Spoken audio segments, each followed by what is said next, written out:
প্রবাসীদের আইনকানুন সম্পর্কে সচেতন করতে এবং কনসুলার সেবা পৌঁছে দিতে মতবিনিময় সভা করেছে দুবাইয়ের বাংলাদেশ কনসুলেট। সভায় দুবাইয়ে নিযুক্ত বাংলাদেশের কনসাল জেনারেল মোহাম্মদ রাশেদুজ্জামান জানান, সংযুক্ত আরব আমিরাতের আইনকানুন মেনে চলা এবং প্রতিটি ক্ষেত্রে দায়িত্বশীল আচরণ করা প্রবাসীদের জন্য অত্যন্ত জরুরি। এতে একদিকে যেমন ব্যক্তি নিরাপদ থাকবেন, অন্যদিকে আমিরাতে বাংলাদেশিদের ইতিবাচক ভাবমূর্তি আরও সুদৃঢ় হবে।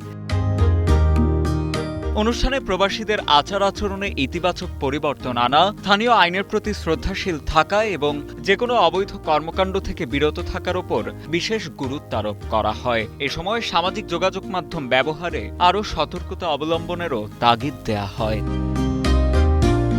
এছাড়া সভায় ই-পাসপোর্ট, জন্ম নিবন্ধন, জাতীয় পরিচয়পত্র এবং প্রবাসী কল্যাণ কার্ড সহ বিভিন্ন কনসুলার সেবা সম্পর্কে প্রবাসীদের বিস্তারিত ধারণা দেয়া হয়। বক্তারা জানান, প্রবাসীদের মধ্যে সচেতনতা বৃদ্ধি পেলে ভিসা সংক্রান্ত জটিলতা সহ বিদ্যমান নানা সমস্যার সমাধানে ইতিবাচক অগ্রগতি সম্ভব হবে।